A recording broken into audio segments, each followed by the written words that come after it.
What's up, guys? Sound Alchemist here with Gersh1. We're back at it to answer your questions in another episode of For the Greater. So this is a video series where we answer the questions left by you, the viewer. If you have a question that you guys would like us to answer, comment down in the section below, and the Sound Alchemist will do the thing with his hair that he just did. And then he'll answer the question. Maybe. But don't forget to put question in front of your question. I don't remember if I've already said that. It's been a long day. It has. We are also participating in this fun little endeavor where for every time we say question, you and your Warhammer play group or buddies at home can take a shot. Hopefully you make it to the end of the video. Hopefully you don't die before the end of it. Remember, every time we say question, you take a shot. This next question is by... Oh shit, I lost it. The Follow. His question is, aren't Necrons like best counters for Tyranids? As Tyranids don't give a frack about them because they, Necrons, have no biomass to consume. And could some races... Well, let's answer that one first. Because I think there's another one here. Yeah, we'll answer that later. Right. So the Tyranids are responsive to any type of assault. So by you saying that the Necrons don't have biomass so that the Tyranids wouldn't care about them, that's not true. The Tyranids will still attack the Necrons and try to get rid of them. Yeah, that's like saying, let's just send robots against the Necrons.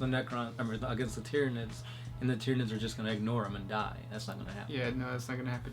And another thing, too, to note is Tyranids are, they're just like a regular species, and they're trying, and most species try to use the least amount of energy to perform a task. So Tyranids are trying to find the path of least resistance.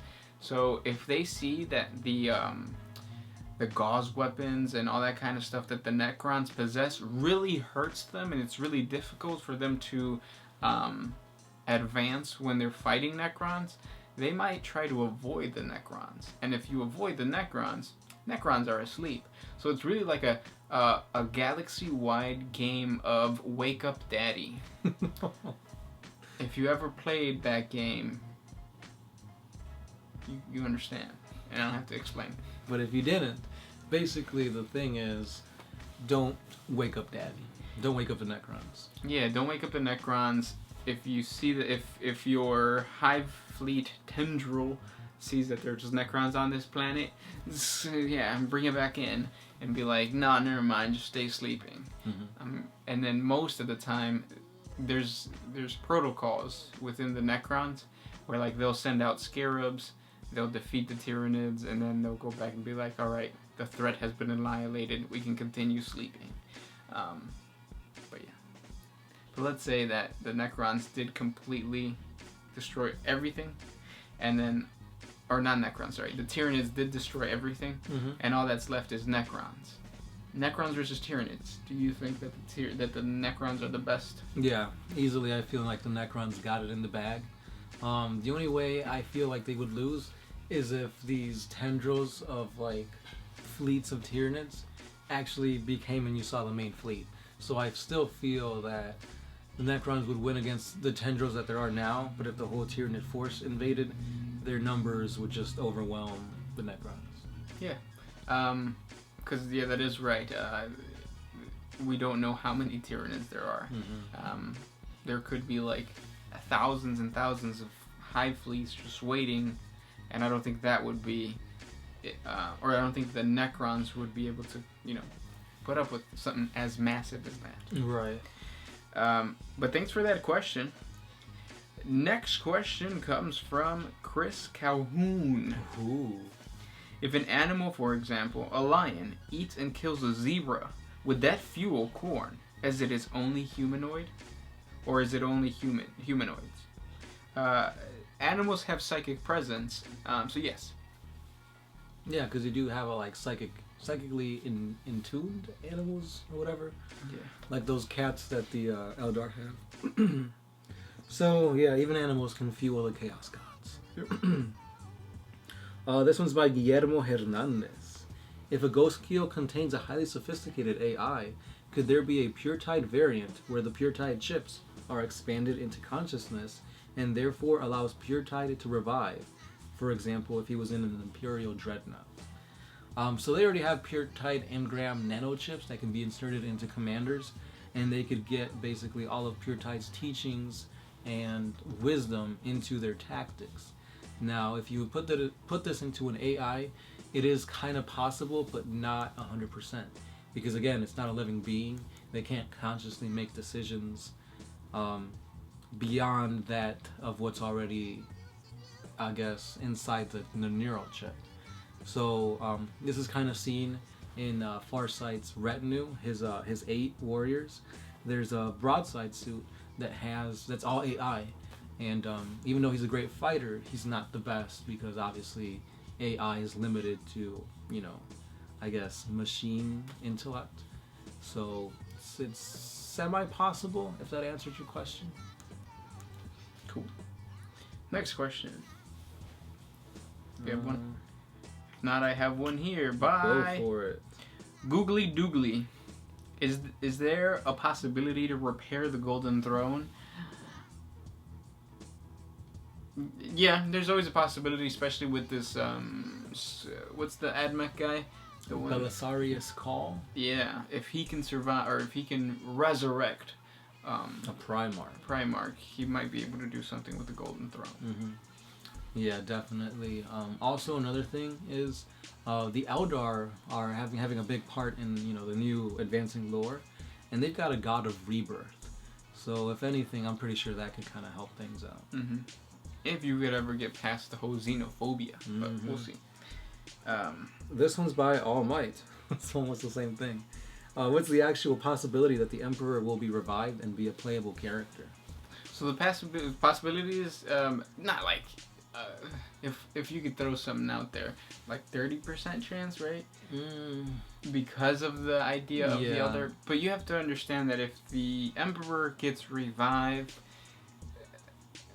the game changes a lot. Yeah. It's not the same type of game anymore.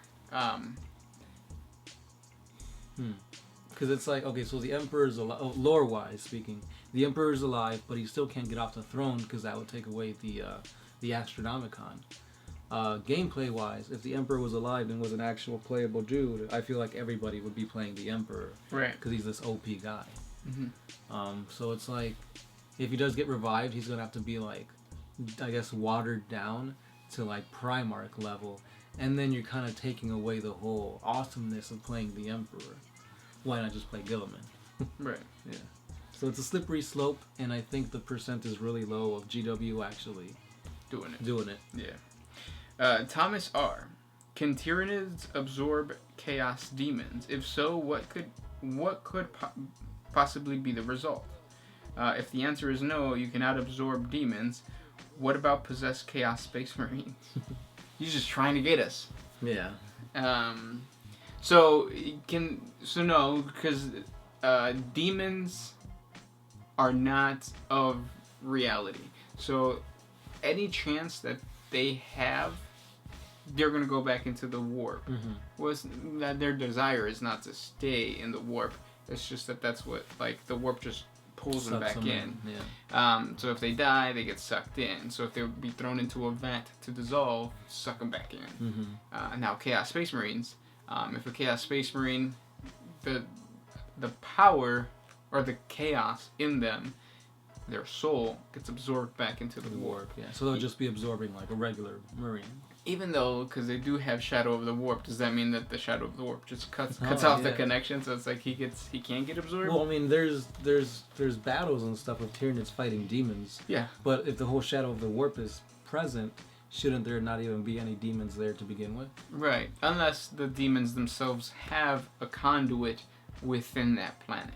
Because like the Shadow of the Warp works in a way where it's like a net, and the net starts coming over the planet. But if the conduit itself is inside, they're getting their energy, their power from inside, whatever conduit that is, whether that be a greater demon, a possessed demon, or just a warped rift. Word. But if there's not that, I don't know if the demons' travel back into the Immaterium would be halted by the shadow of the warp. Correct. What do you guys think? Help us out. Please. This one's by Alexander Schneider. If you guys were to pilot or drive anything in the 40k universe, what would it be? An Imperial Knight? A Riptide? Etc. That's a good question. You can answer first. Easily, I would like to do a Crisis suit. Because that's basically a mech. I'd be inside a Gundam. Or at least a smaller one. And that's just really awesome. It'd be like your own little miniature Iron Man suit. I would want to pilot, I'm human, but if I was a Space Marine, a Centurion. Because technically, if I was a human and I would get into a Centurion, no. It just crushed you. Yeah. And I think humans are a little bit taller than Tau, so it'd be kind of cramped inside that Crisis suit. It's okay, you could just make room. Alexander Ronaldo. What would happen if the Emperor died? Everybody would die. Another age of strife, because no more warp travel, so no more communication and no more supplies. Imperium would slowly fall apart. Right. Next question. This one's by Matt Payne. Can Imperial Guard infantry be equipped with rocket launchers or other heavy weapons? I've only played the games and I've only seen upgrades such as grenade launchers and plasma weapons. So that's the first part of this question. I don't know. I don't really play Imperial Guard, so I'm not too sure how they can be equipped. Say that again? He wants to know if he could equip his Imperial Guard infantry with rocket launchers and other heavy weapons instead of just plasma and grenades. I mean, game-wise, though, you can't. You could only bring the las gun, and then only like one or two can have rocket launchers. But lore-wise, you could twist the lore to say like they were fighting an enemy that cannot be hurt by las guns, so they got a shipment of. Oh, it'd be really cool lore-wise.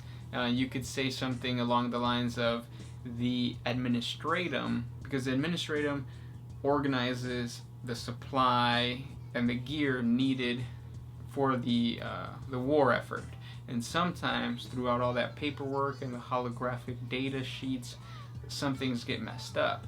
So maybe they got a huge shipment of grenade launchers and those type of rocket launchers sent to that regiment, and that regiment was like, well, we're not going to send it back, so bam, everybody gets rocket launchers. You can't play it, but whatever. Yeah. And you basically answered a second question. You said, how can we fix this in the lore? Oh, there you go. So it's like a hiccup in the paperwork, you could say. This question comes from Xenos0. What if the Tyranids absorbed the Emperor in his prime? They would all become the next... Oh, have you ever seen the movie Space Jam when those aliens touch the basketball and then they get all big? That's what would happen to every single Tyranid. They would touch a basketball and then they'll get all big. Can I touch your basketball and get big? You can grow. Oh. Next question. This one's by Eli Vasquez. Out of all the Primarchs, who would win in an all-out, no-holds-barred free-for-all between them? Who would be the first to be put down? Lorgar would be the first one to put down. Yeah, he's like the weakest one. And what are we talking about? Like, once they're Primarchs? Demon Primarchs? No, just before, like, they... Before they... Yep. Yeah, alright. I would think it would come down to 3.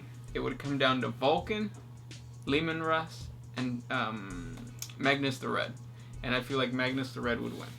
I feel like they'd gang up on him. They everybody would know this and they'd gang up on him. Yeah, but I think he would be like strong enough to like block them. Because other than Magnus the Red, who's the second most psychically powerful Primarch? Is it Fulgrim? I've never heard of Fulgrim using psychic powers.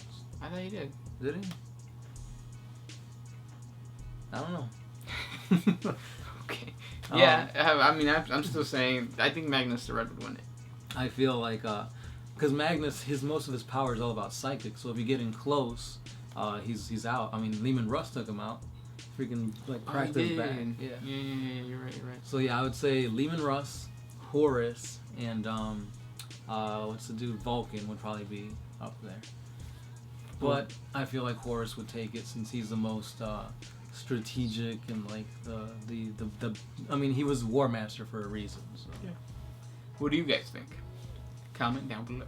And don't say Alfarius, because whoever wins, it's Alfarius.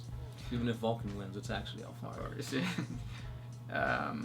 Next question. You got one? This one is by Robin Yadal. Since we can ask questions about our lives, as you said, what should I have to eat today? I know this will be read in like a week, but as we all know, time works in mysterious ways in the warp. And maybe because of that, you will end up reading this in the past. So we actually read this in the future, and it's in the far future. It hasn't been a week. So what I'm going to say is that next Tuesday, what you should eat is some chiles rellenos. Mm-hmm. If you don't know what that is, Google it. Mm-hmm. And then you will love it. This question comes from T-Swims92. Since Cadia has been destroyed, will GW still focus only on producing Cadian shock troopers, or will they switch to other Imperial Guard models? I hope they switch to other Imperial Guard models. Yeah, because right now Forge World is just killing it with all these different Imperial troops. So, they look amazing. Mm-hmm. Is it really all that GW has? Just Cadians? No, they have more, but they're not as popular, so they don't have box sets anymore. So they might not be like legit plastic anymore. They're all metal. Yeah, or like they're like fine cast and you have to special order them and they're too expensive, and like that bullshit where you have to click the notify me when it's ready, and then they never notify you. Yeah, because it's never ready. It's never ready. GW. But those were the questions for this week. Thank you so much for sending them our way. If you want more questions answered, comment down below. Are you guys still alive after all those shots, after we said question that many times? And the game's still going, so you better take another shot. Mm-hmm. If not, sorry. But if you are still alive, hit us up on Patreon, Instagram, Twitter, and Facebook for more 40K content. As always, I'm the Sound Alchemist. Gush one. And we will stop answering questions now. Revelation. Sunshine. Ecstatic. Flocko. Standing in the sun, getting black as I want. He playing good then, not